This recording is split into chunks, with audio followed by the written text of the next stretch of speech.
So they kidnapped you? Yes, they kidnapped me and tried to make me sign off. I ended up. Didn't you say that they had like hoods on and? Yeah, I came up to that, jumped out the closet with hoods and guns, tried to beat me. I have on thousands of dollars of jewelry. They didn't want that. They wanted my signature. Grabbed the pen, act like I was, and jumped out the window. And That's crazy. Yeah, so music business is crazy. Let me tell you something. Everybody has something they're trying to sell. Music, you're trying to help someone buy something. And guess what? It's the same way that you have to pitch for a SaaS product. It's universal. Legacy Connect is all about universal systems, principles, behavior styles. Greetings, fellow legacy changers. It's your main man, T-Rev, and it's time to connect good so we can collect good. This is Legacy Connect. So let's go, let's grow. To be what you meant to be, it's never too late. That timely won't challenge me when I... All right, we're here with Legacy Connect Selling. I got a different type of episode. It should be fun. It should be informative. And I want you guys to think about something. I got my brothers here. They're just not my brothers. They're my fellow group members. We were R&B stars. We still remain music stars. And let me tell you something. Everybody has something they're trying to sell. Music, you're trying to help someone buy something. And guess what? It's the same way that you have to pitch for a SaaS product. It's universal. Legacy Connect is all about universal systems, principles, behavior styles. So I have my brothers here, and I'm going to tell you, we amassed record deals back in the 90s as teenagers. No managers, sneaking in concerts. These guys here, along with myself, have performed with some of the biggest people in the country, some pretty big names, and got through some really tight doors. So fellas, like I got Smallz, Antoine Carter, but we call him Smallz. That's the artist's name. And we got Antoine Carter here. Smallz, tell everybody, some of the stuff that you've done, some of the people you worked with. Well, it's been a blessing. And first and foremost, I work with my brothers, and that helped mold me to go out and meet with some other people that I've worked with, like Lil Wayne. I'm the first one to record with Lil Wayne and Baby, besides like Bun B and UGK. But I've been doing it with Lil Wayne and Cash Money since 1998. I've had a record deal with Sony Records and Alan Becker over there at Sony Red. I've worked in road managed and with Bone Thugs and Harmony, Steve Lobel, and I've had some of the biggest artists on my albums and worked with some of the biggest artists as well as managed them, as well as had cool sponsorships with Tommy Hilfiger, Ed Hardy, Carl Kanai. So it's been a blessing, So list goes on and on. Antoine, you do a lot. From music to even in the corporate business world, digital market space. Let them know some of the backdrop of what you're doing, where you've been. It all started obviously with the group here as the Schoolboys, but after the Schoolboys kind of parted ways, I did head out to Los Angeles back in 2001. I went to the Los Angeles Recording School workshop. It's now known as LA Film and Recording School. But I got a degree in audio engineering and film production and went on to work at Capitol Records, doing my internship in the publicity department. And from there, I started a media and entertainment company called Pro Music Records and Entertainment Media. Worked with a lot of independent artists, helping them with their branding, marketing, and getting them more visibility out to the masses in the demographic and target markets.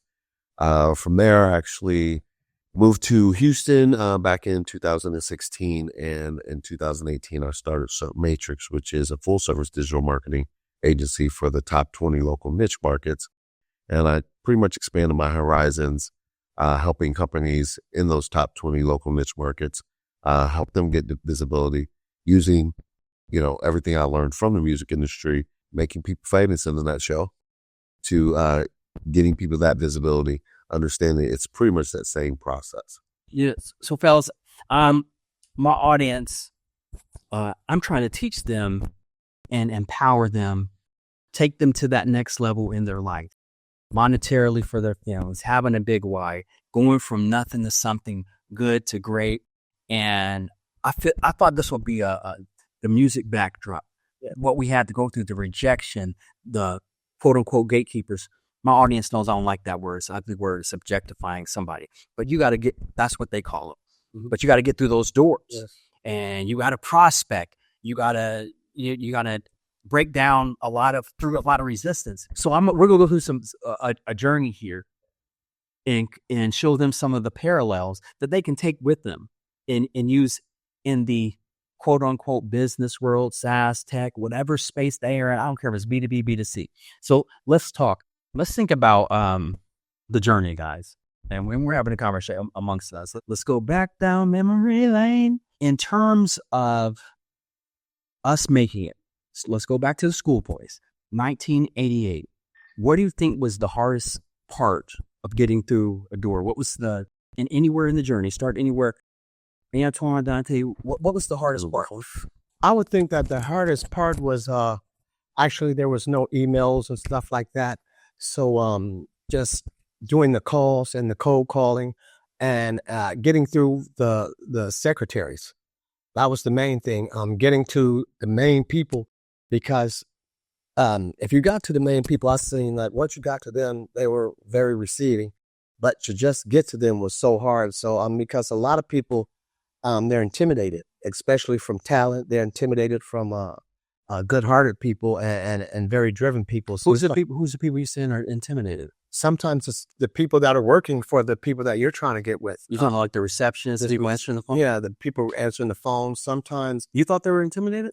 yeah, definitely. There's no right or wrong answer. You thought They were intimidated. I thought they was kind of just mean. I thought they was kind of bossy. Like, I'm in this position, you're not. You're a peon. But you saw something different. So Yeah, I seen. What do you mean when by I talked to them? They could tell in the flexion of our voice and the passion that we brung and our vernacular, how we spoke, that they were like, this person not only does he has talent, but maybe they could get my job, or maybe if when I was trying to say I'm a record label or a record label owner. Oh, so you're talking about when you're record label.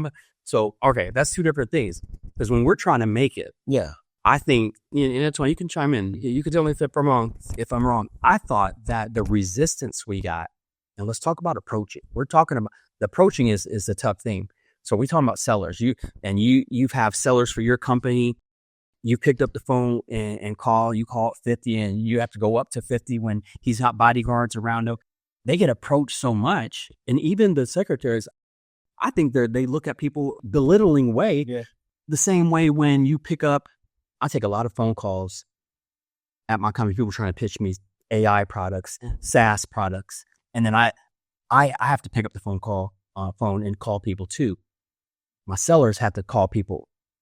And they're like, man, they just treated me like a piece of crap. They hung up on me. I thought the music business was one of the hardest places to get through. yeah. I believe it came down to now it's even more saturated. You guys agree, I'm sure, with the streaming, and it's just like anybody can make music from out of their home. Yeah. But back then, I think it almost goes like with what you said, in a point where you get so many phone calls. There's like, why are you worthy for me to patch you through or to get past me being the gatekeeper? So it was like with all of those calls of people saying, hey, I want a record deal, or can I get a meeting with this executive or this executive? It's like any gatekeeper. It's like, what makes me want to give you that time or that effort to, go through there? This could be my job as well, because I don't want to pass somebody along to the gatekeeper or let somebody in who doesn't deserve to be there. So, I mean, I would think that would be an obstacle, but I would say on our end, what the biggest obstacle I thought for us was the musical aspect, finding a producer. In the beginning, we did not produce our own music. We started out, actually lip syncing first, and then we went to, we got to sing if we want to get a record deal. So we had to learn how to sing, but it's so many aspects of it in reference to the production end of it. Yeah. We had to find producers. And that was one of our hardest things, I thought, was actually just getting a product that was ready for sale.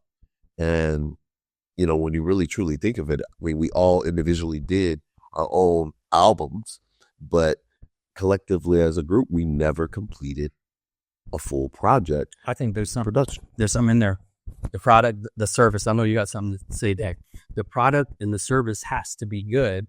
But one funny story, you guys remember when we got tickets to the boys concert, Boys New Kids on the Block. Joe and I are up there, we had zero product, but we had a lot of confidence. I think confidence, how you posture yourself, can make up for lack of a product. Now, you want a nice product. You want a good product, because sometimes if the product is overwhelming, there's this thing called frontal sales, when you just come full force. The seller doesn't have to be good. The product is so dope, it's so nice that they buy that because they're hurting enough, and then your product was good. Your pitch may have not been good.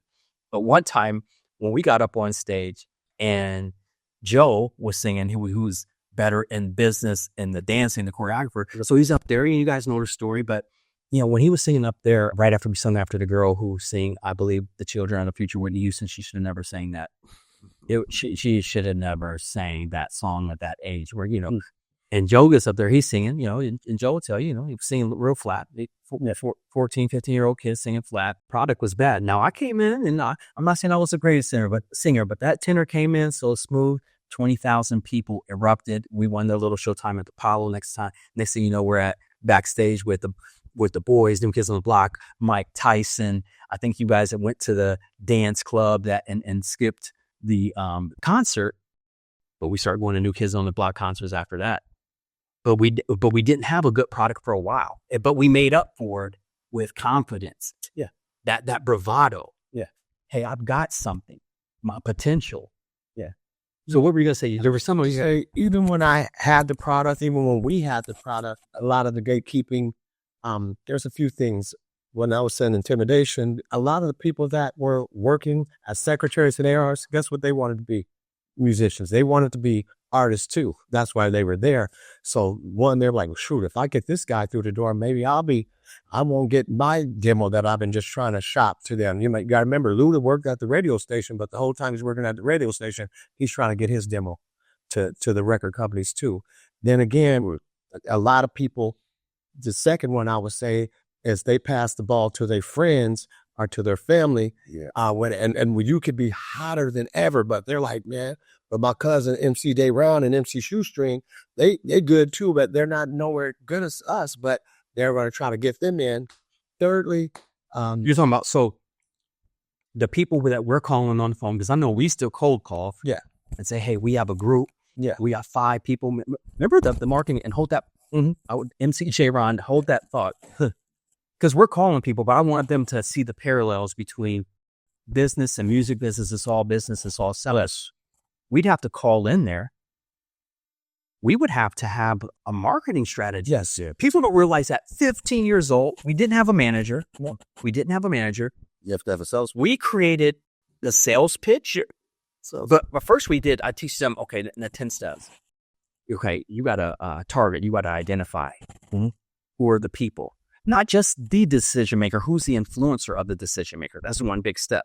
Then you have to know something about them. You have to understand, for me, I tell them their behavior styles or social styles. If you can see something on LinkedIn. For us, we were looking in Vibe magazine, and it was cool that we were kids. We didn't know what we were doing. We were doing Legacy Connect selling to a degree, parts of it. Yeah. I remember opening up magazines and saying, hey, they don't have a 5-man R&B group here. And here's this guy right here. He's been traveling the world and he's been looking for this or that. And he signed a new act and blew them up. And we would get on the phone and say, hey, we saw kudos for you blowing up that dude. And I noticed you guys don't have a 5-man R&B act. We have 5 guys. We got Smallz, who's thugged out. We got the businessman and Antoine. We got T-Rev, he's the shy guy. We got Joe, who's the dancer, and he's the leader. And we had those personas and how we would sell to people. Right. And people would give us meetings. I mean, I thought that was awesome how we would go through that. Yeah.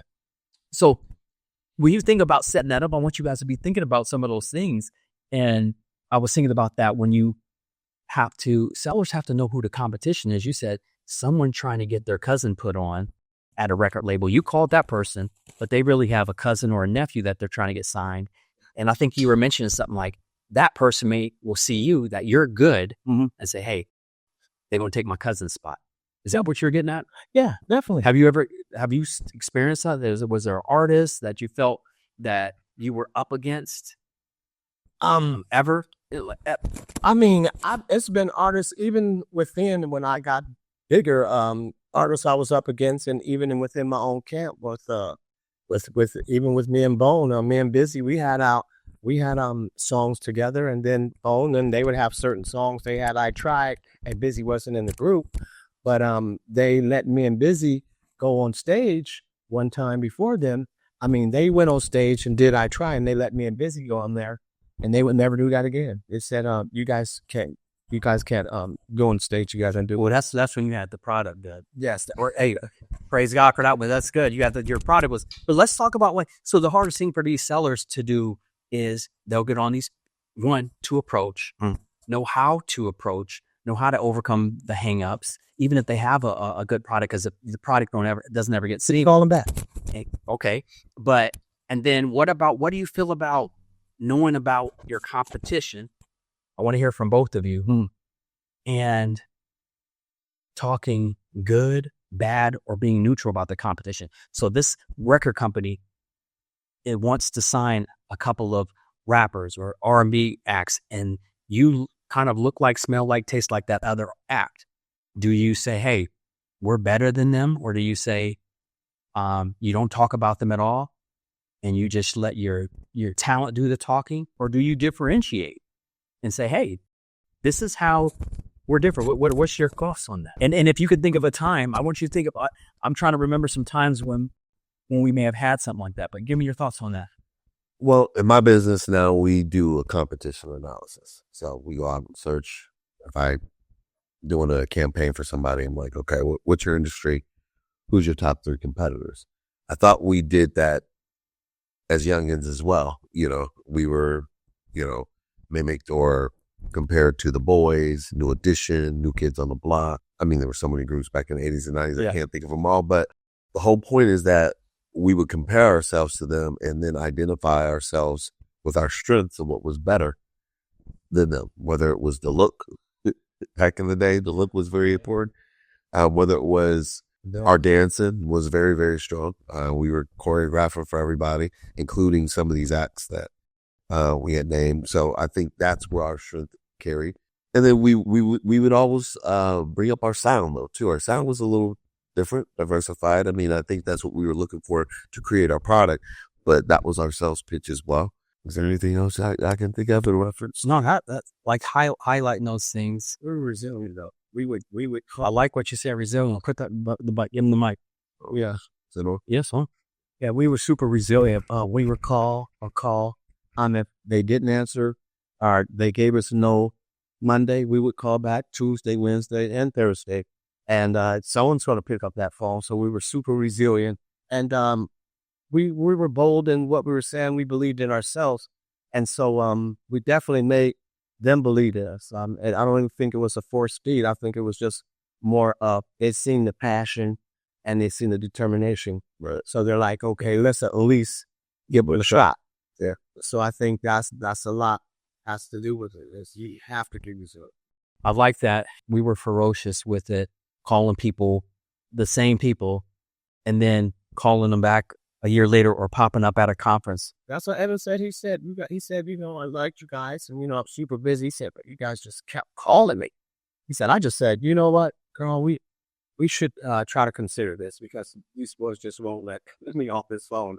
And backdrop about Evan Rogers, Carl Sturken, they found Rihanna. That was after they found us, but they had they were in a group called Rhythm Syndicate. They're producers, writers, they're world renowned.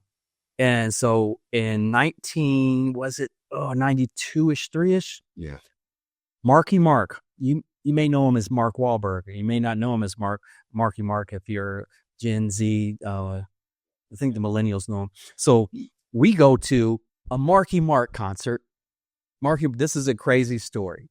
We go to a Marky Mark concert. The only 5 black guys in the crowd, probably, because it's all screaming Caucasian young ladies. And so, we are truly the raisin in the mayonnaise jar at the front row theater that it spins around and around. Like several months before, I don't know if it was 5, 6 months, 8 months, I don't know if it was, we went and tried out for the New Kids on the Block. That we went to their concert, we went to their hotel. By this time they had seen us a few times, and but they hadn't seen our group for a while. We performed one in the hotel. They bring us on stage. 30,000 fans just screaming for us. And I don't know what song did Donnie bring us up on. Donnie Wahlberg from New Kids on the Block. I don't know what song they had us. No more dance. Oh no. No, was it Danny Wood. Danny Wood's song? What was this? I can't remember. Dude, and I'm diverting. It's just reminding me of so much, fellas. You gotta stay ready. So many people will go into pitches like someone called you back on the phone. You've been calling them forever, and then a seller will pick up the phone. Oh, they'll like, pitch me now. Okay, well we have the best. What we do is, you told me you had a bunch of research. Oh, I do. Can I get back with you later? They weren't prepared. They really didn't have it. Man, we stayed ready because I remember they put us up on that stage. We had a routine. I don't care if it was we were more in the R&B, New Edition, hip hop, not as much as the pop. We had a pop feel to it, but we crushed that routine. Yeah. We crushed it. And then backtrack though. Go ahead. When they put us on the stage, we created the routine the night before. Yeah, we did as a hotel. Let's forget that. So yeah, we went and picked Joe and Tony up from South Carolina. It was a story like a few days before, knowing that this opportunity was going to present itself. That's staying ready so you don't have to get ready. Well, preparation meets opportunity. That's when you get success. Let's go. You know what I mean? And I think, that's what it was. The opportunity was there. We were prepared. We made sure we were, and the success came. The effort, though, of doing that routine all night, we said, the one time, we young, crazy, young kids following our loins, following the women, but we shut it down and said, we're going to be disciplined. But you got to remember, it's also we have faith, you guys, because even going up there, I think my girlfriend dropped us off, and we had no ride back. And we know as soon as you drop us off, we're getting that stage. We didn't have tickets. You got to give us some backdrop because we drove from Canton to Cleveland, which was an hour away with no poor black kids. We have no car. You got to give them that story. We had no car. We knew as soon as we got up there, we were going to get inside and we were going to get on stage. And that's what we said. And we said, when we got on stage, we were going to turn it out. And we did what we did. So back to the story. If you're following me here, Marky Mark, we performed, I don't know if it was 6 months earlier with Donnie Wahlberg. He's on stage saying, I got Marky Mark and the Funky Bunch coming up. I'm working on an album. There was actually no Funky Bunch. And he said Marky Mark, and he said Funky Bunch kind of on the spur of the moment. And he's told this story on TV. No Funky Bunch. We do that performance. We exchange numbers. We give them their numbers. No phones. Write stuff down on paper. We go to Mark Wahlberg's concert. We hitchhike again. Stop. We go to Mark's concert, but Johnny called. Okay. You got the art of storytelling. I'm cliffhanger. I'm leaving. I'm on Mark Wahlberg, Donnie Wahlberg. Keep the story going. We go to the concert, but always doing your homework. I'm going to divert again. One more from the story. I was listening to the radio station, pop radio station. I heard Carl and Evan saying, "Yeah, we're coming to town. We're going to be with Mark Wahlberg, and we're producing and this and that." And they had the PASSION, so they got that. I'm like, all right, that's R&B enough. I mean, they had a little. You could say they had a little brother in them, right? Even though they're two white guys. Yes. So I go back to you guys. I said, hey, they're going to this concert. Maybe we can sing for them and everything. The group was always like, yeah, but that's doing that homework, doing your research. Do your research on know the surroundings, get to know all the people in the concert who can influence. So we go up there, we're sitting in the crowd. Mark hasn't done Good Vibrations, his big hit, and he looks, it comes on, theater's small. He looks at us and he's going like that. And I remember us kind of looking out, we're like, who, me? Yeah, and how can us? He pulls us up. And we go up there and he says, hey, when the breakdown comes and he's, you guys break it down. Brother already a brief. You're ruining the story. You're ruining. So story, you got to save it. I'm going to give you a story and I'm going to watch how I craft this. So he tells us to break it down. We know the beat. We have a routine ready for any beat, whether it's slow, mid-tempo, or fast. That's a fast one. Donnie, break it down. Right. So we killed it. The crowd goes nuts again. This time we had our product better. So then he gets into a speaker case and they cart him off. And he says that, yeah, tell him we broke it down. He goes, gets carted off. He says, you guys meet me backstage. So we come back out backstage and we're all sitting in the front row theater in the chairs. And we said, and I remember, I don't know who asked it, said, how did you know to call us up? Remember Donnie Wahlberg? That was a question. Mark Wahlberg said, we asked Mark Wahlberg, how did you know to even call us up? He said, well, my brother told me when you go to Cleveland, there are going to be some guys. They're a talented group of guys, braids, beads, bright clothes. You will notice them. He says, as a matter of fact, they were supposed to be your funky bunch. When I announced the funky bunch, I didn't have one. They were it. I lost their number. I called radio stations. We couldn't get a hold of them. Mark Wahlberg's telling us these, poor black kids with some talent, but drive. The funky bunch is on stage. They're collecting a big check every night. And that was like, it was deflating. Actually, our phone got cut off. He did call us. Okay.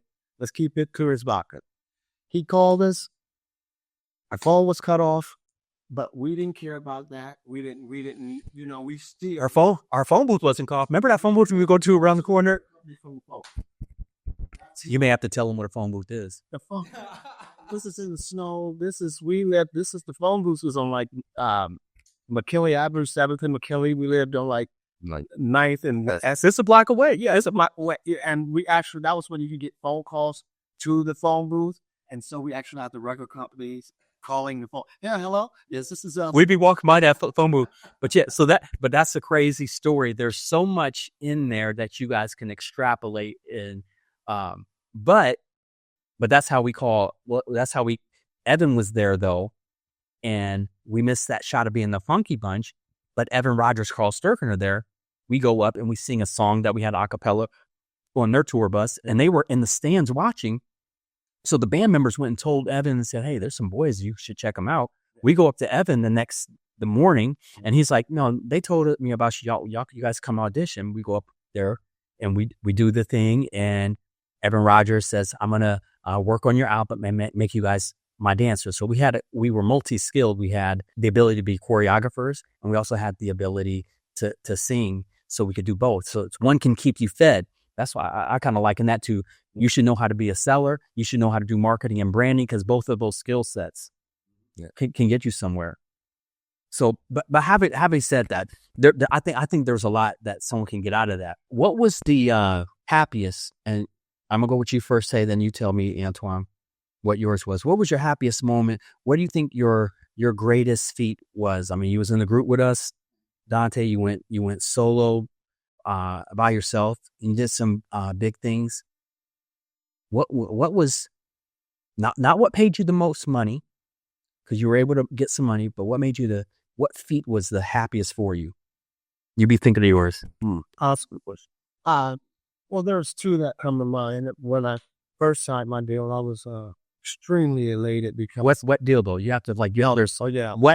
When I signed my label deal, I signed a label deal, a joint venture deal, with Sony Red. And that was in 1999, actually May 29th, 1990. So that's when you're solo though.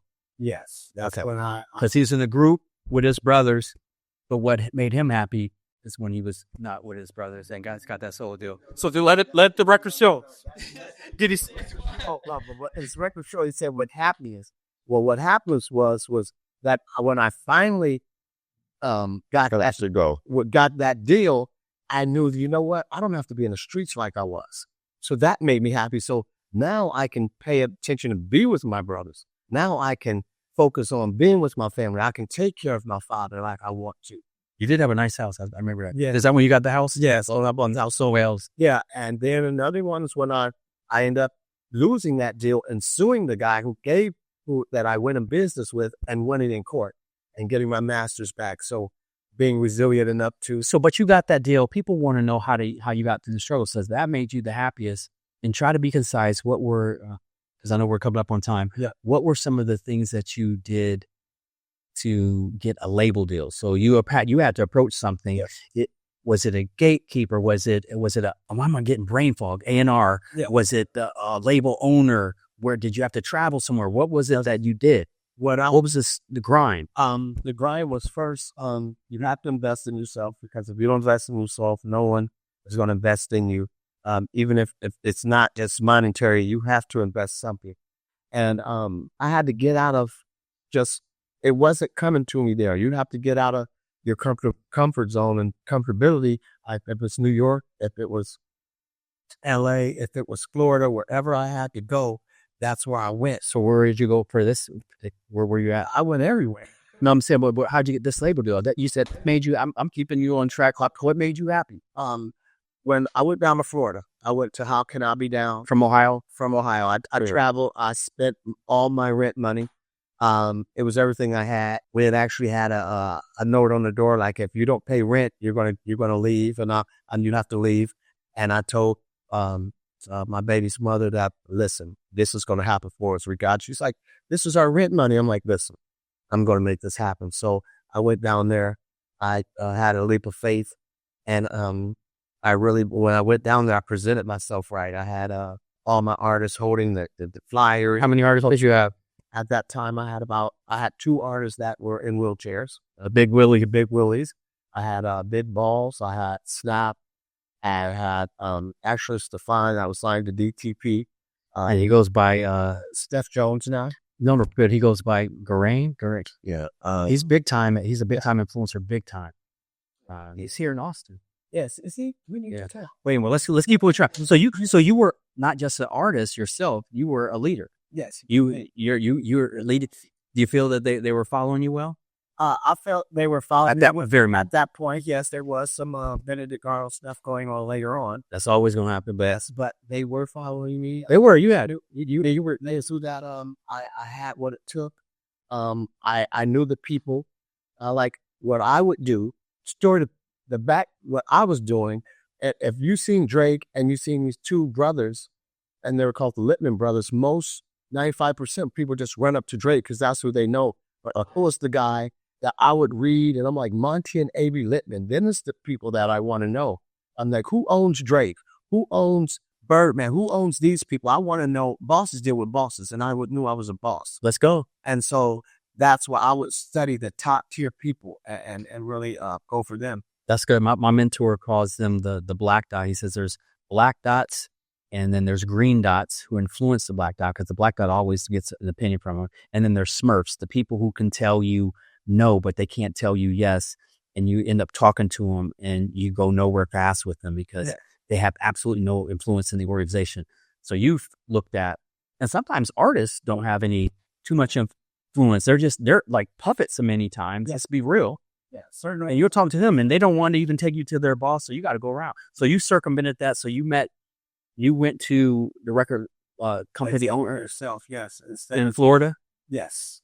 I went to the record companies themselves, from Jimmy to, but this time. What did you say to him to get the deal? Did you show what happened when you met him? I didn't even, what I had to do, actually, he walked up to me. I've been going up to everybody, but I had my stuff so intact. Like I said, I had all my artists around. They were playing my music. We're in the hotel of the middle of the Fontainebleau.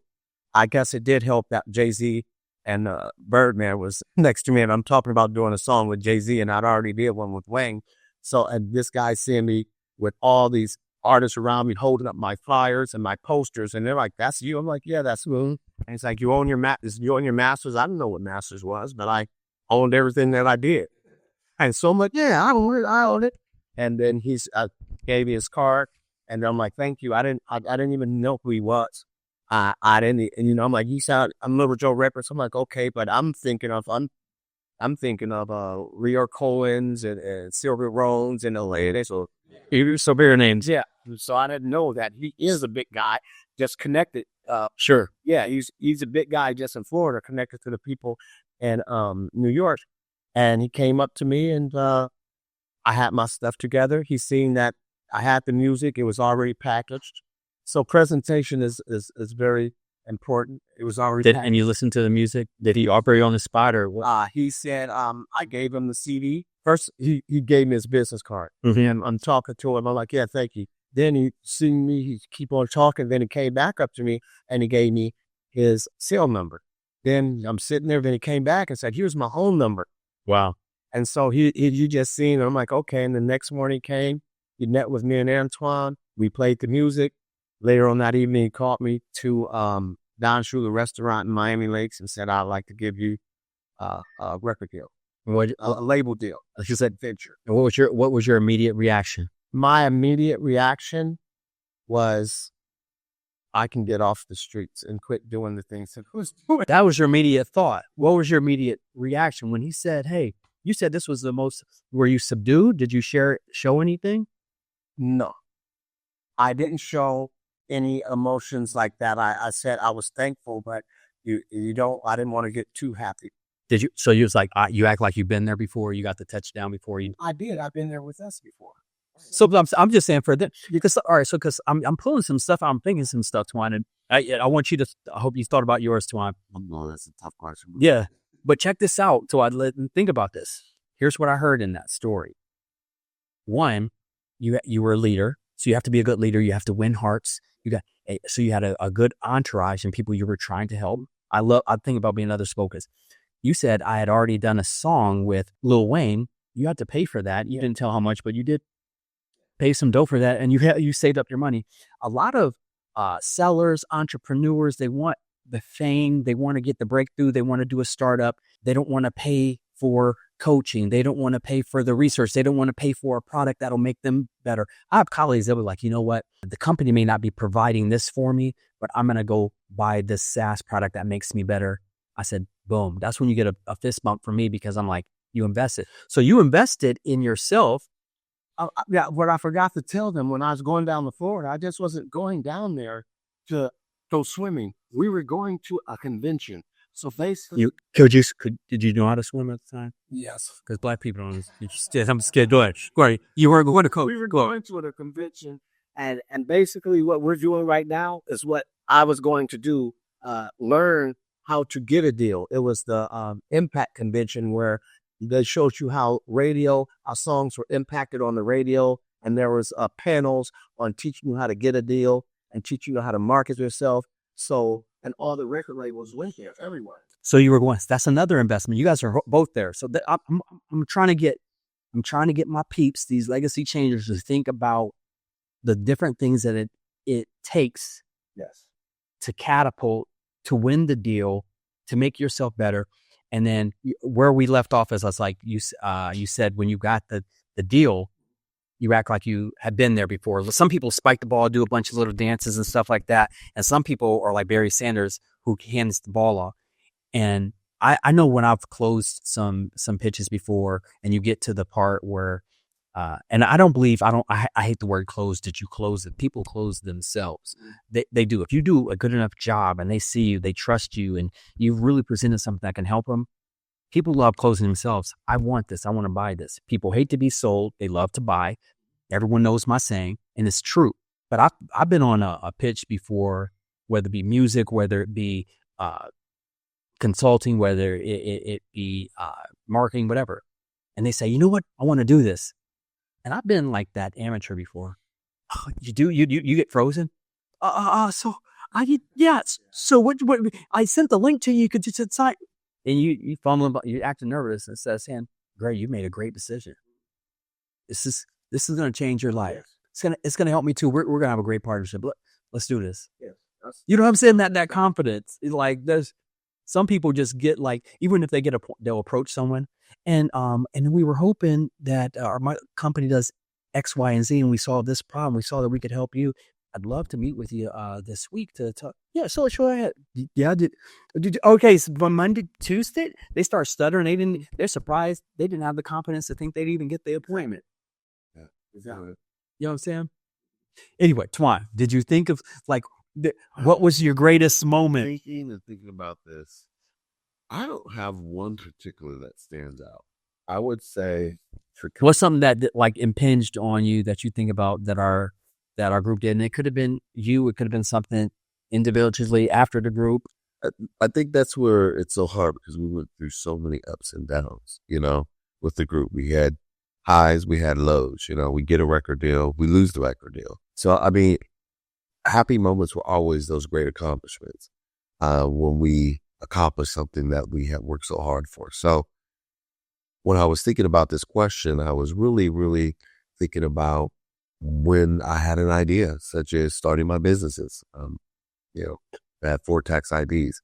Those were very happy moments when I accomplished a goal, obstructing a business, getting it off the ground.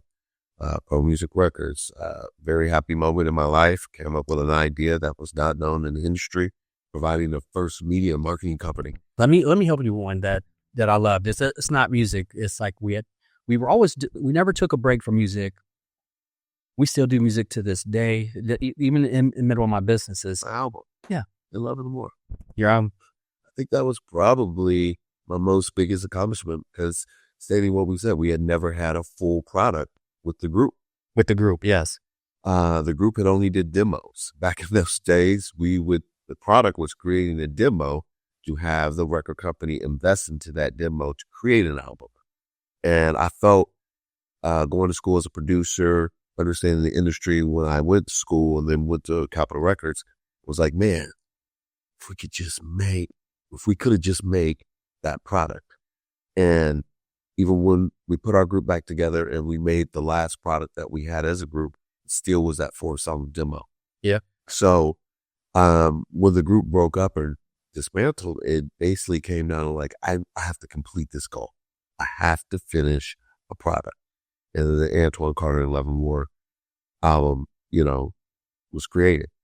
And when I launched that, I put my all into that product to try to make it the biggest success that I possibly could. And so that was a big accomplishment, a big achievement, a very happy moment for me. That's awesome. Yeah, I was proud of you on that. I would think that was probably, because that was the start of Pro Music Records. It was the start of everything. It was based under that product. You were always a good entrepreneur. Non-music related. I loved when you were working for a company called Weather Shield that's Soul Roofing as the opener. You weren't even a seller. I remember you're like, hey, I'm 18, Trav, and I know I've learned this, and I've dominated in the opening, what they call an SDR right now. That was there was that acronym wasn't then around back then. And I remember him saying, that company won't let me go out and sell because I'm young and I'm black. And it was they didn't think that they were going into, high income homes, and Canton, Ohio, the high income homes was most 90% white, and they wouldn't. It was like, I was like, dang, they hating on my brother. And Dad always taught us. He was an entrepreneur. He taught us about Carter home improvements, Carter home beautifications. I don't even know if beautification is a word, but Dad had it. He would make up them words. And you went off. This was like, Tay, you was grooving a little bit farther than this in the music. Then I'm working on my solo album, and I'm working at Buddy's Carpet because Dad had sold carpet at Montgomery Wards. I said, I guess I can be a carpet seller. Dad was so influential. Is it weird? That's a whole side journey. But you started your own flipping home improvement company for roofing. Yeah. And you started having to call people. And I remember that first year, I thought like it was I remember it was like 1995 or something like that. And I was like a manager at Buddy's Carpet. I don't know what year it was, but I made $47,000 this year. Twan's like, hey, I'm already at like 130,000. He's like a 6-figure income earner at like younger than me. And I'm like, what? But he took a bigger risk. Yeah. I was envious. I was envious in a good way. Chances make champions. Scared money don't make money. Who said that to me this week? I was like, I used to have that scared money mentality at that point. Got the 3 or 4 kids. I don't know, but I remember that was an amazing feat that really. I've had these ups and downs. I learned. I'm sure anybody who started a business. I was young. I want to say, it had to be around 99. It was during that time, or 98, the ballpark. But when the company totally dismantled, I had all the leads. And I'm like, you know what? They told me I couldn't be a salesman because I could never get in the door based off the color of my skin and the demographic that we were after. And I took a leap of faith to say, I can do this. And I started Carter Home Improvements, where I messed up as I put the business in my name. Didn't have an LLC. I didn't know anything. I want to say I was 21, 22. Yeah. It might have been 23 in a ballpark. And with that being said, I didn't know anything. I took the risk. I ended up getting sued about 2 years later, but I did accomplish the goal of making a 6-figure income.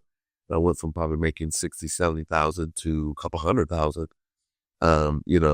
was my first venture before. And that was everything. That was worth a lot more than it works now. All this inflation you did back in the 90s, that was good. But as we wrap this up, last question for you guys, and we'll wrap this up. You mentioned something about a pain. What was the biggest pain, and what did you learn from it? Because we want to keep these guys and gals that we speak to in this world, entrepreneurs, sellers, CEOs, whatever, trying to make this revenue. What was the biggest pain, in the music business, and why do you think? Where's the self accountability that what caused it? And then that's when the group broke up. We had invested a lot of money. Me and you had Genius Works at that point in time that we had built. So is this when we lost the deal with Smokey Robinson? Yeah, this is when the group dismantled the fight. Yeah, because we had a deal with Smokey Robinson early 2004. There are a number of deals on the table. So in 2004, just to backtrack slightly, me and Travis had a business and we invested into a demo product. And that product we believed in so much. I went to school out in LA, and we were in a Battle of the Bands. Yeah. That went from New York, and we went to Miami, and we went to Vegas, and then it ended again in California. And in California, I said, we'll get there. I got some people for Capitol. I got some people from the Grammy board that I believe we're probably not going to come back, but I think we can get a deal. Yep. Let alone we sell the business, we invest everything into this product, this project, in our group getting back together, and we go out there, we win all the Battle of the Bands, and we present ourselves to these people, and deals started to line up. So we had a deal with Smokey Robinson. We did a deal was offered by Universal. It was a deal Isaac Hayes. Yeah, I was interested. There was a lot of people out there that Father MC. Paul Gary, who was the drummer for, was it Extreme? Is that and he'll Republic Records. Yeah. Monty, he introduced us to Monty Lennon. Who's with Universal. Which was okay. So we had a lot on the table. So that's the one, like when the group broke up. Yeah, I think we invested so much into it, and for it all to dismantle, to have to start from scratch, it felt like that was like a really big blow. I really wish if we could turn back the hands of time over what we broke up as a group, see things for what it was worth, and we could have followed out that vision. Yeah, because I really think our lives would be totally changed. So what would you say? The coexistence, having good culture, having the ability to be mature enough to overcome immaturity, because there's a lot there. When groups break up, it's typically a lot of ego in there, poor communication. Which Legacy Connect is about connection and communication, and finding ways to be others focused and adapting to other people's social styles, and getting not just making someone live like bend to your social style. And I saw that it was hard. I was heart-wrenching losing those deals, and then just having, like, being on top of the world, being at Smokey Robinson's mansion, like, hey, calling our kids back at home. I told you we was going to come out here and put the band back together, and we did it within 6 months. Yeah. But it was actually the first 60 days that after 15 days, we won another contest, and then it was rolling. Anyway, I tell you, let's wrap up with you. What was the number one thing that hurt you the most? And what did you learn from it? What's a lesson that you can teach people so they don't make the same mistake? What hurt me the most, first and foremost, like a 2-part story, like me having to go solo and not be with my brothers, where we couldn't do the music together, because that's a thing that my whole life we've been in a band, and that's what our father wanted us to do. And so to go do that and I signed some people. I gave them $10,000 advancement, life change, and Those are the people that you took down to Florida. Florida, from Those Smallz, Snaps, all the people that I took down to Florida. the leadership. So that was when you were doing the leadership. So I'm just getting them back into the. Yeah, so I led these people to some very positive situations for us. I end up getting us. I signed myself to Sony, but I got another deal with Jimmy Iovine, Violet Brown. Got a deal on the table for me with John Seidel and Ted Fields, and so I told my artists that I'm going to get us $4 million, maybe 14. They're like, "You're going to be the next Eminem and Dr. Dre. We guys going to have you big." And I said, "I'm not going to take you over to Sony." Well, they thought that I was trying to hate on them. Mm-hmm. They end up kidnapping me and trying to sign off my label, which they end up not getting off the label. What was under duress. So they kidnapped you. Yes, they kidnapped me and tried to make me sign off. I ended up. Didn't you say that they had like hoods on and? Yeah, I came up to that, jumped out the closet with hoods and guns, tried to beat me. I have on thousands of jewelry. They didn't want that. They wanted my signature. Grabbed the pen, act like I was, and jumped out the window. That's crazy. Yeah, so music business is crazy. Yeah, so the music is very crazy. But what it taught me is that it was such a painful and humbling experience for me because you invested so much. I invested so much, but not in that. I invested in the wrong people when I could have used that money, invested more in my brothers, invested more in my father, and even in more than me myself. Because now you have to go look back at everybody like, "Hey, I'm sorry, I made a wrong decision." So you definitely got to pick your team wisely. Picking the team. Yes, to pick your team very wisely, guys. That's what I would say. And then, always have a good accountant, have a good lawyer, and always listen to that thing in your stomach. That thing that talks to me in your stomach. My higher power is the Lord. And you listen to your stomach, but that's the thing. Obviously, it was really painful just having to try to help someone so much, and then just it backfired. Man, that's crazy, man. Hey, we went over. It went long, but it's good. I hope there was a lot of nuggets that you got out of that, and I want you guys to make sure hit that subscribe button. I'm coming with content, knowledge. My guests, the people that I love, some people that I don't know, and hope I can grow to become the greatest of friends with. Like, subscribe, all that good stuff. Can't do it without you. More content to come. We're going to keep it coming. This is Legacy Connect. Let's go. Let's grow. It's your main man, T-Rev. Thank you, Legacy Connect. Yeah, thank you, Rev. Let's do it. A legacy changer. I want to be what you meant to be. It's never too late. That timely quote challenged me when I couldn't take. Deferred hopes and dreams in my head turning gray. And God told me, tell him about the first 48.